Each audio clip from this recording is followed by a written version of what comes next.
Welcome to Sound Waves, the podcast of the Ellen MacArthur Cancer Trust.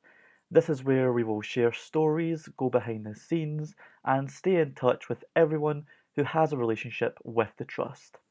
Given everything going on at the moment, this week we thought we would take a look at the world of fundraising. Charities operations are heavily impacted by the coronavirus. The Trust has had to make massive changes to our plans for 2020. That doesn't just mean trip season, but also there are events that have been cancelled we had planned to attend to fundraise. It also means individual fundraisers haven't been able to host bake sales or many outdoor activities at all. Everything the Trust does is about supporting young people in recovery from cancer, and I want to start off this episode by saying thank you to everyone listening for their support in that, whether it is fundraising or volunteering or spreading the word on social media. That help right now is more needed than ever. Joining me this week to discuss fundraising are the Trust's fundraising manager, Lindsay, Trust Youth Board member, volunteer, and fundraiser Danni, and fundraiser and volunteer Derrick, whose son Rafe was supported by the Trust. Lindsay, you're the Trust's fundraising manager. Why is it, even though our 2020 is very different than we had imagined, it's still so important that we as a charity keep focusing on fundraising? Of course. So, as we all know, young people in recovery from cancer are going to need us, now more than ever, and even more so after this pandemic is over as we move into next year. So, with that in mind, the Trust is obviously doing as much as it can to support young people this year, and we're doing everything we can now to plan for next year's activities and make sure we get everything in place to be there for young people after this. So, with that in mind, it's so crucial for us to continue fundraising for this year to make sure that we're here for young people who need us, and also make sure that we can go into 2021 as strong as possible to make sure we have a great start to the year and we're here for those young people who need us. And can you give me a sort of brief overview of how the Trust has been impacted by COVID-19 and even charities in general? So, like many other charities, the Trust has obviously seen its income impacted by COVID-19, and that's pretty much the charity sector at the moment. Unfortunately, it's made a big impact on everyone's fundraising lives, and it's not been great. But like other charities, we're doing everything we can at the moment to get through this period. But we will see it's looking like a third of income down as we projected. So, this year isn't as planned, and we will see that third of income down just based on our partnership activities not happening, the cancellations that had to take place in lockdown, and some of our fundraising activity that was planned for 2020 and will have to be rolled over to 2021. So like other charities, we are seeing some of our income and events impacted this year, which is going to impact on our income at the end of the year. And can you just tell us a little bit about maybe an example of what the Trust has done since lockdown to keep fundraising ticking along? So, like the rest of the world, we've looked to do things virtually, which we've never really done before. So, the Trust launched its first ever virtual event called Step Up for the Trust, which saw our supporters and fundraisers being able to get involved in their own way at their own time and doing a step challenge for us. So, we rolled that over to another month because it was so successful. And it's just been a great thing for us to reach out to people and invite them to do things in their own way at their own time and things that fit in with them. So it's a really new way of fundraising that the Trust has never really done before. So it just shows that so many things can be done virtually at home, and it just makes it really accessible for loads of people to get involved when and how they can. So, what kind of things are the fundraising team at the Trust doing day to day now that things have changed? So we are working with all our supporters that had things lined up. So I guess that's the primary thing for us, to work with those people that had fundraising activity planned for this year. And so we're working really close with them to see how we can help, if we can do anything for the rearranged plans, and just making sure that we keep in contact with them and sort of keep supporting them where we can. So whenever they can do their fundraiser, they're ready to do it. And we're also really looking ahead now to 2021. So it's always something that as fundraisers we always need to make sure that we're looking forward to the future to make sure that we have income in the pipeline and lined up. But it's something now that's a focus, more than ever, is making sure that we're doing everything needed to plan for next year, making sure we've got the resources in place. So doing things like, upping our game in our fundraising pack and making sure that there's things there that we might not have thought of before that really suitable for lockdown time, as well as looking forward to next year. So really sort of investing in getting our resources ready for 2021. So anyone that wants to do things for us, is set, ready to go. And we're getting dates in the diary for some of our own trust events, and making sure that we know when they're happening and we can start planning for them. And just really making sure that we're talking to all our supporters and just keeping them updated with what's happening. And there are lovely supporters that enable all this work to happen, so it's really important that we're just making sure that we're keeping everyone in the loop and making sure they're updated with our activity and plans for next year. Danni and Derrick, I want to bring you both in here to talk about your experiences fundraising for the Trust. If we could start with you, Danni, your 2.6 challenge sort of took on a life of its own after you started. Could you tell us all about that? Sure. So I started with my 2.6 challenge to make 13 gowns that can be used by the NHS workers. I chose this number because it was 2.6 times the number of years that I've been with the Trust. And these gowns were then given to my local hospital, which was Southampton. And then from there was a need. So I've now made over 560 gowns, with each 50 taking about 2.5 hours. So I just do that on the weekend. And I've also managed to sew a few bags for the local doctor's surgery, and managed to raise just over £800 in the process currently. So when you got to your target and you just kept going, what made you keep going? So originally I was sewing the gowns, and then I joined a Facebook group for sewing, and they had a new process that included iron welding. So I thought I'd give it a go, just out of fun, creative, something to do to pass the time. And it kind of took off, and I signed up to do more each week. And I guess I'll keep going until there's not a need. Derrick, so much about your fundraising efforts has been incredible as well, from the amounts raised to the fact you plan it all yourself. Could you tell us the kind of fundraising activities you've done, how you set them up, and what you get out of doing it? So it's been a real family affair with Rafe, who has now done four trips with the Trust, a key part of both the planning and the delivery of the fundraising. So last year we did two. One was at our sailing club. So each year they choose a charity to have running through Cadet Week, and the cadet skipper, who knows myself and Rafe, asked if it was okay to use Ellen MacArthur Cancer Trust. So we did, and the week started with myself doing a talk about Rafe's experiences in hospital and the Trust. And during the course of the week, there was all sorts of events: raffle, Brave the Shave, the tuck shop profits were going to the charity. And on the last day, actually Rafe had been away at Bradwell with the Trust all week, and he came straight from his week there to the sailing club, and he did a talk, and they went round and collected donations and more raffle money, and the money just went through the roof based on his talk. I mean, it already was a 5 or 6 times what they'd ever raised a week, but with Rafe's intervention, it really rocketed. And then later in the year, the company I work for is a health company, and it actually looked after Rafe during his treatment, giving both chemotherapy and also physio and occupational therapy for him.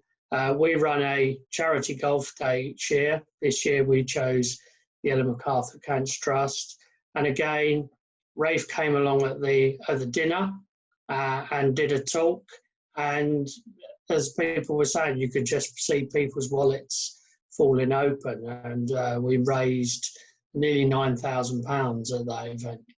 I just want to say, Derrick, first of all, that's amazing, and I absolutely love seeing all the pictures and hearing about everything you've done. And I think Danni as well, it just shows what an amazing story you guys have. I think having a connection to the trust is an amazing reason to fundraise. You obviously are very passionate about it, and it's something that really comes across when people that are connected to trust really go out and share their story and fundraise for us. So I just think anyone listening to this and anyone involved in the trust, your story is so important, and it will just inspire so many people to learn about the trust and, you know, just feel the need to get involved and support. So I just want to thank you really on behalf of everyone for just using your story and going out there and actually raising awareness and all this amazing funds for us. So yeah, just a big thank you from me, really.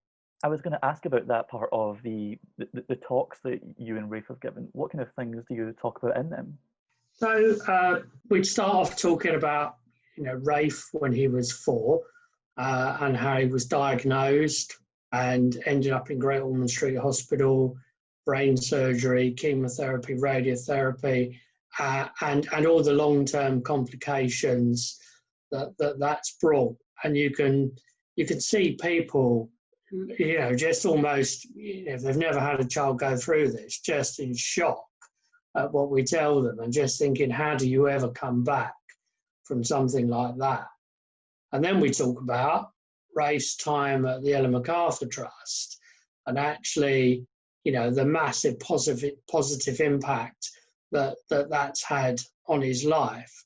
And one of the things that Rafe will say at the end of his talk, he says, Great Ormond Street saved my life, but Ellen MacArthur makes me feel alive.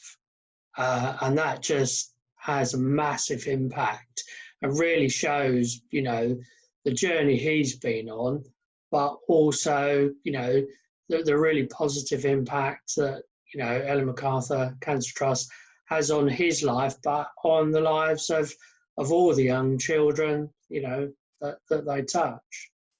I'd just like to follow on the back of that. I think what's very important about the trust is that you can come back more than once.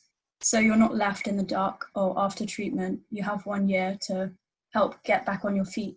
But they help you again and again. And that's so important. But because they're able to provide that, obviously we need to help raise more funds so that you are able to come back again and again. And it's not just one trip that you get to experience. It's all the other times, and throughout the year you can look forward to going back to go sailing or to meet people. I just would say, you know, back to your question, Scott, you know, why is this, you know, 2020 so important? I think Danny just answered that in one. You know, we need to make sure that we are here next year, and that's why fundraising this year is so important, and it's such a crucial thing. You know, the long-term support we offer, you know, is what makes the trust magic. So I just think that's, Danny, you just got that so right. I think that's exactly why we need to do what we're all trying to do this year to make sure we can go into next year and support as many people as possible. So everyone here has experiences with fundraising. If I could just ask everyone for a bit of advice and encouragement for people listening to this who want to get involved, but maybe don't have an idea or are intimidated about getting an idea off the ground. Derrick, what advice would you give to someone? I'd say the advice I would give, and it's based on the experience of the fundraising we've done, is you need to make an emotional contact with the people who you're asking, you know, to give their money. There are lots of charities out there that all do great things. So you need to be able to make that emotional contact so they really understand where their money is going and what impact it's going to have on the lives of young people who've been through, you know, incredibly difficult times. Danny, what would you say? I would say you can think outside the box. You don't have to do the ordinary running, walking for long distances. Sometimes even something as small as drawing a photo and passing it on to a close friend or relative and asking for a donation. That is just as meaningful as doing a big event. And also, I think, off of what Derrick said, if you tell people what their money can go towards, whether it's a £15 donation or whether it's a £100 donation, if they have a picture of how that is helping someone, it's a lot easier to get that donation. Lindsay, you'll have spoken to loads of people about fundraising. What is it that people need to hear?